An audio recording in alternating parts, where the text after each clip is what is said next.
दैनिक Ayodhya times के समस्त दर्शकों को जयशंकर शाही प्रमंडल ब्यूरो चीफ तिरहुत का प्यार भरा नमस्कार। अभी एक नई दौड़ चल रही है बाबा लोग का, जिसमें हमारे बागेश्वर धाम वाले बाबा धीरेंद्र शास्त्री जी काफ़ी प्रसिद्धि पा रहे हैं, किंतु उस प्रसिद्धियों में कहीं न कहीं कुछ ऐसी शब्द की खेल चल रही है जिस खेल से कई लोगों का मन आहत हो गया है। तो अभी हमारे पास राजद की नेत्री स्वाति मिश्रा जी हैं और धीरेंद्र शास्त्री जी का एक बयान आया था कि जिन महिला के गले में मंगलसूत्र नहीं है, जिनके माथे पे सिंदूर नहीं है, वो खाली प्लॉट है। तो इस पे स्वाति मिश्रा जी का क्या मानना है, वो स्वाति मिश्रा जी से जानते हैं।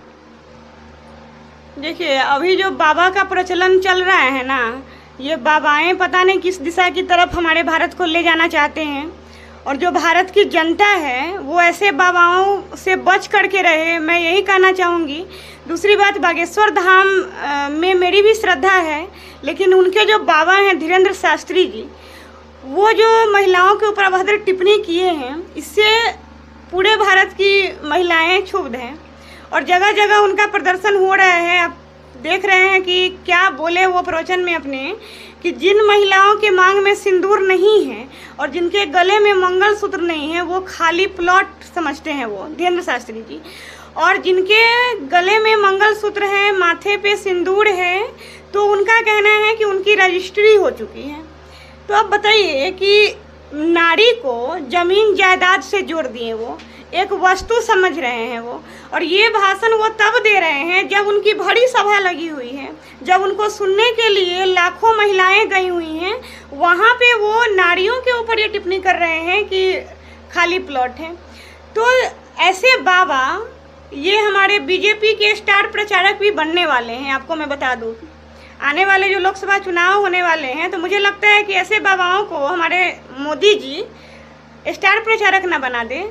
तो ऐसे बाबाओं से बचना है, और ये टिप्पणियाँ काफ़ी शर्मनाक है। इस तरह से बयान उनको नहीं देना चाहिए। धार्मिक भावनाओं के साथ खिलवाड़ नहीं होना चाहिए, क्योंकि कोई भी बाबा को अगर लोग सुनने जाता है, साधु महात्मा को लोग भगवान का दूसरा रूप मानता है। आप देखते होइएगा कि कितना भी बड़े बड़े लोग हैं, कि उनसे उम्र में बहुत बड़े लोग हैं, फिर भी उनके पैर छू रहे हैं। हम जो वीडियो देखे एक वीडियो उनका, काफ़ी सीनियर लोग, धीरेंद्र शास्त्री जी की उम्र ही कितनी है, 26-27 साल का उम्र है उनका, और उनका लोग पैर छूता है। किस लिए? क्योंकि उनको साधु के रूप में देख रहा है लोग, धीरेंद्र शास्त्री के रूप में लोग नहीं देख रहा है, उनको पूजनीय मान रहा है लोग, और तब वो अभद्र टिप्पणी कर रहे हैं। भाई, आप बाबा हैं तो आप मेन मुद्दा उठाइए। रामचरितमानस में क्या लिखा है, महाभारत में क्या लिखा है, राम जी हमारे कैसे थे, उनका क्या कितना योगदान था, ये सारी चीज़ें आप बताइए।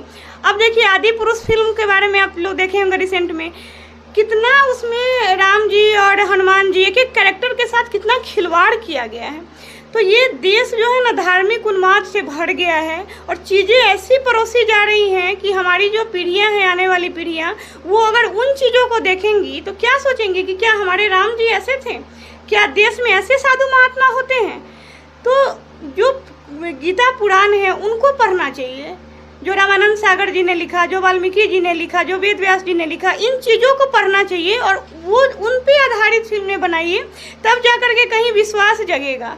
ये क्यों, क्या लोग कृति सेनन जी को देखिए, सीता माता का किरदार दे दिया, इतना नग्न अवस्था में उनको दिखाया जा रहा है। साड़ी का पल्लो देखिए किस तरीके से रखी हुई हैं।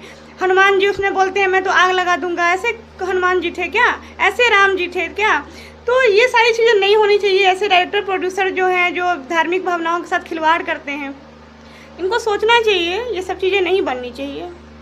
ये तो आपने अभी धीरेंद्र शास्त्री जी की जो चर्चा की, धीरेंद्र शास्त्री जी के बारे में आपने जितना चीज़ कहा, धीरेंद्र शास्त्री जी हो सकता है बताने के क्रम में ऐसा बताए हों। धीरेंद्र शास्त्री जी ने ये कहा है कि ऐसा लोगों का मानना है, धीरेंद्र शास्त्री जी का तो मानना नहीं है। उनका ही मानना है। आप वीडियो देखिएगा ना, तो वो बोल रहे हैं कि ऐसा हम लोग समझते हैं, हम लोग ऐसा समझते हैं कि जिनके गले में मंगलसूत्र नहीं है, माथे पे सिंदूर नहीं हो, खाली प्लॉट है। उनका वीडियो आप यूट्यूब पे जाके सर्च कर लीजिए कि धीरेंद्र शास्त्री की महिलाओं के ऊपर टिप्पणी, वो अपने ही बारे में बोल रहे हैं कि हम लोग का क्या मतलब है, सभी लोग।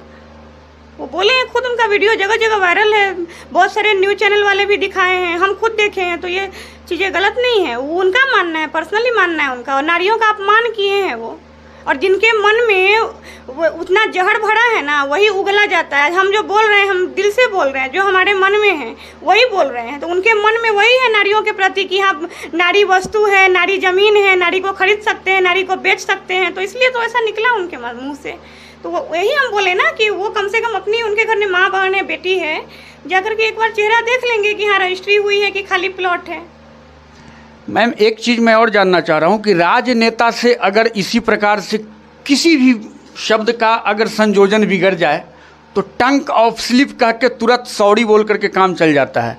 क्या धीरेन्द्र शास्त्री जी के साथ ऐसा नहीं हो सकता है? हो सकता है उनकी जबान फिसल गई हो। तो जबान फिसली हो तो माफ़ी मांगे ना, महिलाओं से, नारियों से माफ़ी मांगे कि हाँ हमसे मेरा टंग स्लिप हो गया, हम धोखा से बोला गया, हमको माफ़ कर दीजिए। हाथ जोड़ जोड़ करके तो वो भाषण देते हैं ना, ऐसे ऐसे करते रहते हैं। तो वैसे ही करके माफ़ी मांग ले। माफ़ी तो मांगना ही चाहिए, सभी महिलाओं से, सभी नारियों से माफ़ी मांगे वो। तो कहीं ना कहीं स्वाति मिश्रा जी का सीधा कहना है कि धीरेन्द्र शास्त्री जी के जो बिगड़े बोल हैं, वो बोल अगर धीरेन्द्र शास्त्री जी सोच समझ कर नहीं बोले हैं, अगर धोखा से बोला गया है, तो नारियों से माफ़ी मांगे और खुले मंच से माफ़ी मांगे, तब जाकर के उनके खिलाफ जो ये आंदोलन है कहीं ना कहीं कम हो सकता है।